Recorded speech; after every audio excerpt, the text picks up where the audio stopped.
미국과 중국의 무역 전쟁으로 시작된 갈등, 신냉전이라 불릴 정도로 전방위로 확산한 상태죠.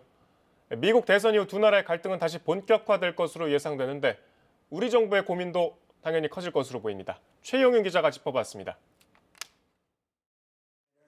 미국 트럼프 행정부는 지난 2017년 12월 새로 마련한 국가 안보 전략에서 중국을 전략적 경쟁자로 규정했습니다.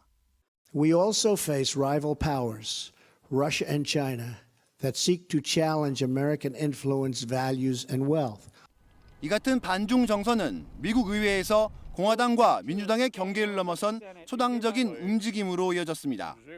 대만과의 관계를 개선하거나 홍콩의 민주주의를 지지하고 중국 기업들의 미국 내 활동을 제재하는 각종 법안이 잇따라 만들어졌습니다. 미국 내에서 중국에 대한 부정적인 인식도 73%에 달할 정도로 역대 가장 높은 수준까지 올랐습니다. 이를 반영한 듯 미국 대선 과정에서도 두 후보의 대중국 정책에서 큰 차이를 찾기는 어려웠습니다. 이른바 항행의 자유 작전과 대만의 민주주의 방어를 지지하고 중국에 의한 홍콩의 자치권 침해를 양측 모두 강력하게 반대했습니다. 5G 등 첨단 기술에서 중국의 확산을 제약하고 견제해야 한다는 데에도 견해차가 크지 않았습니다.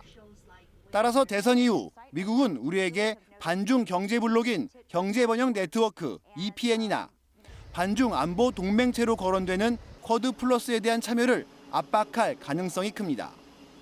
가장 큰 경제 파트너인 중국의 존재를 무시할 수 없는 만큼 우리의 고민은 커질 수밖에 없습니다.